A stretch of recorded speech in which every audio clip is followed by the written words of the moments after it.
کی میٹنگز ہوتی ہیں، لیکن میں کافی عرصے سے خواہش مند بھی تھا. پھر پچھلے ہفتے حضرت سے میری بات بھی ہوئی تو یہ طے پایا کہ میں اسلام آباد آ کے آپ کے پاس حاضر ہوں گا. آپ کو مبارکباد بھی دینی تھی. کے پی کے میں آپ نے پہلے مرحلے میں پی ٹی آئی کو شکست فاش دے کے وہاں پر ان کو غریب اور غربت سے مارے لوگوں کو ان کو دیکھنے کا موقع ملے اور شعور آئے. آج اس کے علاوہ ہماری پی ڈی ایم کے حوالے سے بھی گفتگو ہوئی اور ہم نے مشورہ کیا ہے کہ پی ڈی ایم کا مشاورت کے ساتھ باقی تمام جو پارٹیز ہیں پی ڈی ایم میں شامل 25 جنوری کے آس پاس سربراہی میٹنگ کا اجلاس بلایا جائے، جس میں یقیناً 23 مارچ کا جو پی ڈی ایم نے اعلان کر رکھا ہے مہنگائی مارچ کا، اس کے بارے میں جو تنظیمی امور ہیں اس کے بارے میں گفتگو ہوگی. اور پھر وہاں پر باقی جو ملک کی صورتحال ہے اس کے اوپر بھی مشاورت ہوگی. آج ہم دونوں نے، مولانا ہمارے امیر ہیں پی ڈی ایم کے، یہ طے کیا کہ اس حکومت کے جو ظالمانہ اقدامات ہیں اور منی بجٹ کے حوالے سے، جس کے اوپر کل میری تقریر ہو چکی ہے ایوان میں، اور آج دوسرے جو قائدین ہیں انہوں نے بھی آج اسپیچ کی ہے، اور منی بجٹ کے حوالے سے جو ایک نیا طوفان آنے والا ہے مہنگائی کا اور غریب آدمی کو بے حال کرنے کا، اس کے اوپر بھی ہماری گفتگو ہوئی ہے کہ ہم ایوان کے اندر متحدہ اپوزیشن مل کر انشاءاللہ اس کا حد المقدور اس کا مقابلہ کرے گی. پاکستان اس وقت، ہم ہمیشہ کہتے ہیں کہ مشکل ترین دور سے گزر رہا ہے، لیکن اس بار یقیناً 74 سال میں پاکستان اپنے مشکل ترین دور سے گزر رہا ہے. چاہے وہ ہمارے معاشی چیلنجز ہیں، چاہے ہمارے خارجی مسائل ہیں، چاہے ہماری فورن ڈپلومیسی ہے اور گورننس کے جو ایشوز ہیں. میں نے کل کہا، میں آج پھر اس بات کا اعادہ کرنا چاہتا ہوں at the first force at my command, کہ میں نے 74 سال میں اس سے زیادہ، پی ٹی آئی سے زیادہ لاغر، نالائق، انکمپٹنٹ اور کرپٹ حکومت نہیں دیکھی جس نے پاکستان کے 22 کروڑ عوام کو اس وقت تباہ حال کر دیا ہے. اور یہ وقت آ گیا ہے کہ تمام آئینی، قانونی اور سیاسی جو ہتھیار ہیں اس کو استعمال کیا جائے. آپ کا بہت شکریہ. اب حضرت گفتگو فرمائیں گے.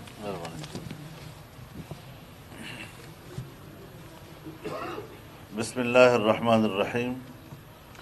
نحمدہ ونصلی علی رسولہ الکریم.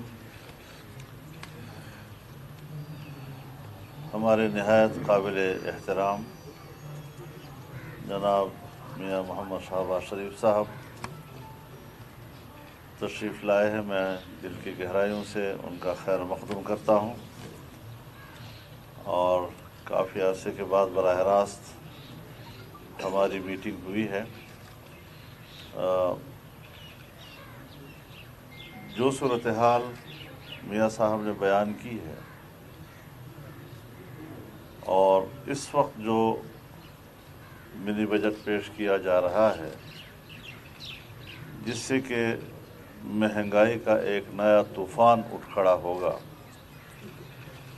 تعجب کی بات یہ ہے کہ جس حکومت کو اپنے عام غریب آدمی کا احساس نہیں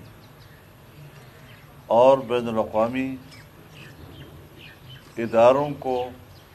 اور ان کا مفاد ان کو عزیز ہے، ان کے مطالبات، ان کے دباؤ پر قانون سازی کی جا رہی ہے، تو ایسی صورتحال میں 23 مارچ کا لانگ مارچ اور بھی زیادہ ناگزیر ہو گیا ہے، اور اس مہنگائی مارچ میں پوری قوم شریک ہوگی، اسلام آباد کی طرف آئیں گے، اور ہم یہ سمجھتے ہیں کہ آج عوام براہ راست اپنے حق کی جنگ لڑے گی۔ پی ڈی ایم اس کی قیادت کرتے ہوئے ان کی آواز بنے گی، تمام سیاسی جماعتیں ایک پلیٹ فارم پر ہوں گی، اور انشاءاللہ العزیز یہ پاکستان کی تاریخ کا بڑا ایک انقلابی قدم ہوگا جو 23 مارچ کو پورے ملک کی سطح پر اٹھایا جائے گا۔ اس کے ساتھ ہی میں ایک دوسری بات بھی عرض کرنا چاہتا ہوں۔ جناب میاں نواز شریف صاحب کی حکومت میں موٹر ویز کا جال بچھایا گیا، بجلی کی پیداوار میں بہت زیادہ اضافہ کیا گیا۔ چائنا جو ہمارا بڑا گہرا دوست روز اول سے چلا آ رہا تھا، اس کی دوستی ایک اقتصادی دوستی میں تبدیل ہوئی، اور خدا کر کے سی پیک کا مغربی روٹ ڈیرہ اسماعیل خان تک مکمل ہوا ہے۔ ہم بند کمروں میں افتتاح کے قائل نہیں ہیں، اور نہیں ایسا پروجیکٹ کہ جس کو اس موجودہ حکومت نے تباہ کیا ہے، اور اتنے بڑا پیسہ جو چین پاکستان میں انویسٹ کر رہا تھا اس کو جس طرح جمود کی طرف دھکیلا ہے، ہم ان کو اس پروجیکٹ کے کسی حصے کے افتتاح کرنے کا حقدار نہیں سمجھتے۔ ہم اعلان کرتے ہیں کہ 5 فروری کو جس وقت یہاں پر اسلام آباد میں کشمیریوں کے ساتھ یکجہتی کا مظاہرہ ہوگا، اس کے فوراً بعد ہم عوامی ریلی کے ذریعے سے ہکلا سے ڈیرہ اسماعیل خان تک ریلی لے کے جائیں گے، اور اس خطے میں جتنے اضلاع آتے ہیں، جتنے انٹرچینج آتے ہیں، وہاں کے لوگوں سے ہم اپیل کریں گے کہ وہ موٹر وے پہ آئیں اور اپنے ہی ہاتھوں سے اس بہت بڑے پروجیکٹ کا خود افتتاح کریں۔ انشاءاللہ ایک عوامی ریلی ہوگی جو 5 فروری کو اس کا افتتاح کرے گی۔ اس کے علاوہ 25 جنوری کو انشاءاللہ العزیز پی ڈی ایم کا سربراہی اجلاس ہوگا، جس میں 23 مارچ اور 5 فروری اس حوالے سے جو انتظامی معاملات ہیں اس پر ایک نظر ڈالی جائے گی، اور اس میں اگر جو بھی مشاورت کے ذریعے سے کچھ چیزیں طے ہوں گی وہ آپ کے سامنے لائی جائیں گی۔ لیکن ساتھ ساتھ ہم اس بات پر بھی غور کر رہے ہیں کہ اس حکومت کو فوری طور پر رخصت کرنے کے کیا کیا آپشن ہو سکتے ہیں۔ پی ڈی ایم کے اجلاس میں اس پر بھی غور کیا جائے گا تاکہ حجت تمام ہو جائے۔ ہم سیاسی جماعتوں سے بھی کہنا چاہتے ہیں، اور حکومت کے ساتھ جو اتحادی جماعتیں ہیں، انہوں نے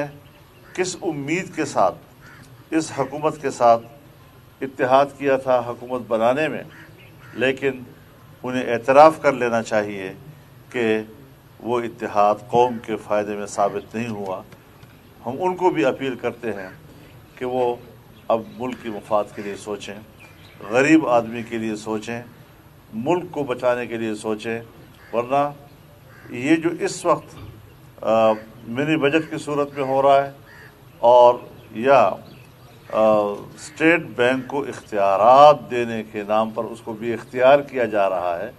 اور IMF سے اس کو وابستہ کیا جا رہا ہے، تو یہ تو ایک آزاد ریاست پاکستان کو دوبارہ کالونی بنانے کی طرف ہم جا رہے ہیں۔ ہم عمران خان اور اس کے رجیم کو یہ حق نہیں دیتے کہ وہ پاکستان کی ایک آزاد ریاست کو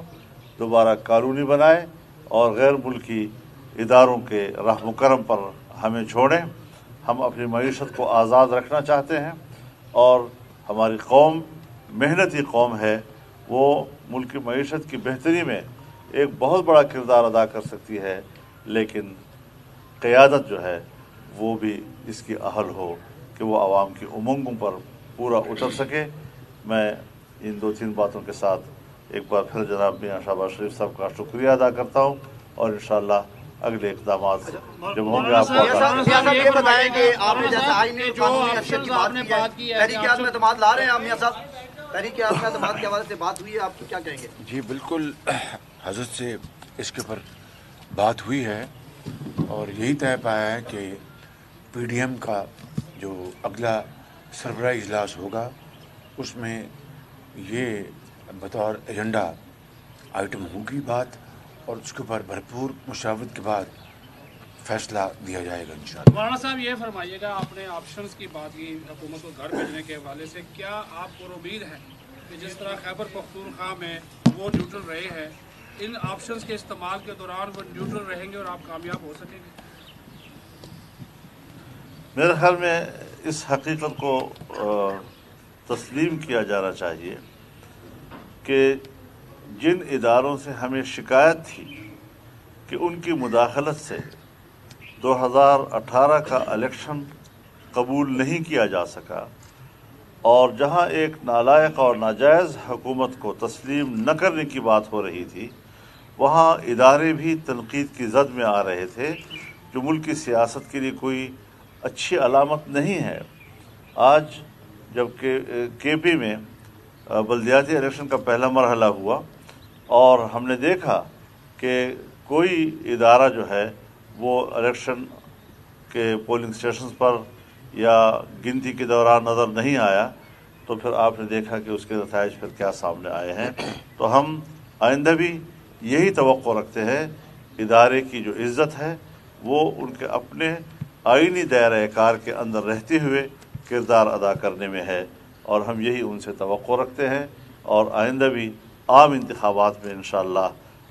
یہی روایت اگر مستحکم ہو گئی اور برقرار رہی تو آپ دیکھیں گے کہ ملک کے سیاست کے اور انتخابات کے نتائج کیا ہوں گے۔ مولانا صاحب یہ بتائیے گا کہ الیکشن کمیشن نے دوسرے مرحلے کے انتخابات میں فوج کو طلب کر لیا، آپ نے کہا گنتی میں وہ نہیں تھے تو کوئی اثر انداز نہیں ہوا، اب کیا امید ہے آپ کو؟ میرے خیال میں وہ جو فوج کو طلب کرنے والی بات ہے ہم مسترد کرتے ہیں۔ الیکشن کمیشن غلام مت بنے، وہ آزادانہ الیکشن کی ذمہ داری لے۔ اس وقت بھی وہاں پر انتظامی تبدیلیاں لائی جا رہی ہیں،